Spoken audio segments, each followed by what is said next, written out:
बात फिर से उत्तर प्रदेश की करते हैं और महाकुंभ से पहले वहां महासंग्राम छिड़ गया है। यूपी के प्रयागराज में लगने वाले महाकुंभ को लेकर ये बड़ी खबर सामने आ रही है। यूपी सरकार में मंत्री संजय निषाद ने कहा है कि सभी धर्म के दुकानदार कुंभ में दुकान लगा सकेंगे।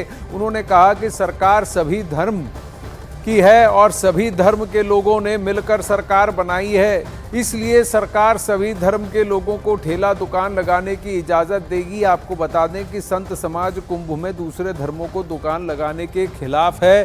धीरेन्द्र कृष्ण शास्त्री यानी बाबा बागेश्वर ने भी इसी बात को कहा था कि जो हिंदू नहीं है वो प्रयागराज में कुंभ के समय वहां ना पहुंचे और अपनी दुकान ना लगाए।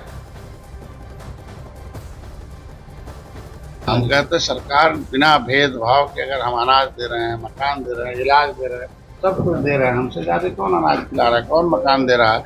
हम तो कोई भेदभाव नहीं दे रहे। अब असल में संत समाज ने मांग की है कि महाकुंभ में गैर हिंदुओं की एंट्री पर बैन लगे। अखिल भारतीय अखाड़ा परिषद ने गैर सनातनियों के महाकुंभ में दुकान लगाने और उनके आने पर प्रतिबंध लगाने की मांग की है। हनुमानगढ़ी के महंत राजू दास ने कहा कि मुस्लिम अगर महाकुंभ में दुकान लगाएंगे तो ये अशुद्ध करके खाद्य सामग्री खिलाएंगे। वहीं राम जन्मभूमि के मुख्य पुजारी आचार्य सत्येंद्र दास ने महाकुंभ में गैर हिंदुओं के दुकान लगाने पर सरकार से विचार करने को कहा है। बहुत बहुत साधुवाद है अखाड़ा परिषद और धर्मगुरुओं का। कम से कम आप देर आए दुरुस्त आए सचेत तो हुए। जिस प्रकार से थूक जिहाज, मूत जिहाज, भोजन सामग्री में अशुद्ध करने का उनके यहाँ परंपरा, इसको देखते हुए साधु संत चेते और साधु संतों ने मांग किया कि मुसलमान दुकान नहीं लगाएंगे।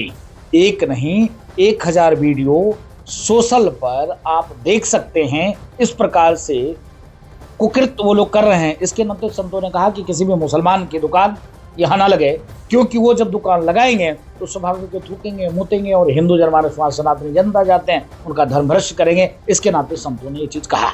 अखिल भारतीय जो अखाड़ा है इसने जो मांग किया है कि यहाँ गैर हिंदू को दुकान नहीं लगाने दिया जाए या कोई भी व्यवसाय न करने दिया जाए, ऐसा उसने मांग किया है।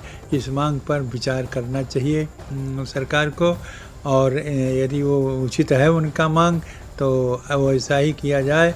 वहाँ गैर हिंदू को वहाँ पर दुकान लगाने से परहेज किया जाए, क्योंकि इनकी बहुत सी शिकायतें हैं। गैर हिंदुओं के जो दुकान लगाते हैं वह शिकायतें जो हैं वो बड़ी ही घृणित हैं।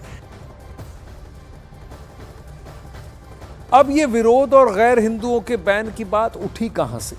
दरअसल बागेश्वर धाम के पीठाधीश्वर धीरेन्द्र कृष्ण शास्त्री ने इस मसले को उठाया और सवाल किया था कि गैर हिंदुओं का महाकुंभ में क्या काम है।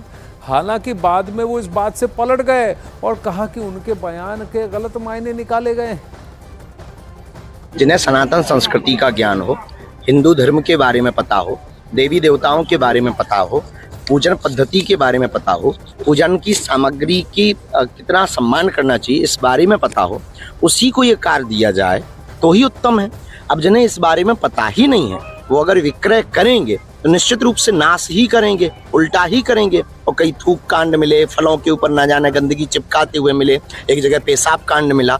इससे ये सिद्ध होता है कि हो सकता कुछ षड्यंत्रकारी, हम ये नहीं कहते कि वो लोग हो सकते, कोई भी हो सकता।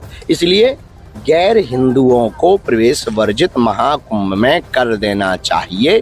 देखिए वो बात ऐसी है, आप लोगों ने उसको अलग तरीके से प्रेस व प्रस्तुत किया। महाकुंभ जैसे इनका कोई आयोजन होता है, जैसे इनका मक्का मदीना है, वहाँ पर तो सनातनी हिंदुओं की दुकानें नहीं है, वहाँ तो आप लोगों को जाने नहीं मिलता ना। वहाँ पे हमने देखा, फैक्ट के साथ वीडियो बताएंगे हम आपको। हो सके तो वीडियो आप व्हाट्सएप नंबर हमारे किसी सेवादार को दीजिए, हम आपको वीडियो भेजेंगे। वहाँ भगवा रंग के कपड़े भी मक्का मदीना में प्रवेश नहीं कर सकते पहन करके, रोक है उस पर। तो फिर मेरे अंगने में तुम्हारा क्या है? वहीं अखाड़ा परिषद के फैसले पर मुस्लिम समाज के सदस्यों ने आपत्ति जाहिर की है। उन्होंने कहा कि संतों का ये फैसला नफरत भरा है और समाज को बांटने वाला है। संत समाज को अपना फैसला वापस लेना चाहिए। अखाड़ा परिषद का ये फिरका प्रस्ताना फैसला करोड़ों हिंदुस्तानियों और अमन पसंद शहरियों के मन को झंझोड़ने वाला है, तकलीफ पहुंचाने वाला है।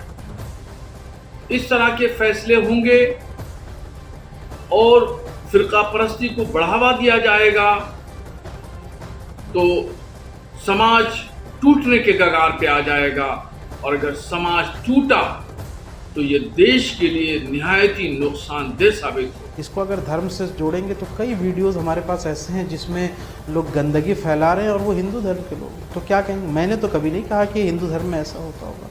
इसलिए इस तरह की बातें करके आप देश में नफरत फैला रहे हैं। अगर हाँ इतने ही आप यहाँ से साफ़ सुथरे और आपको मुसलमानों से कोई मतलब नहीं, तो दुबई क्यों जाते हैं बाबा जी?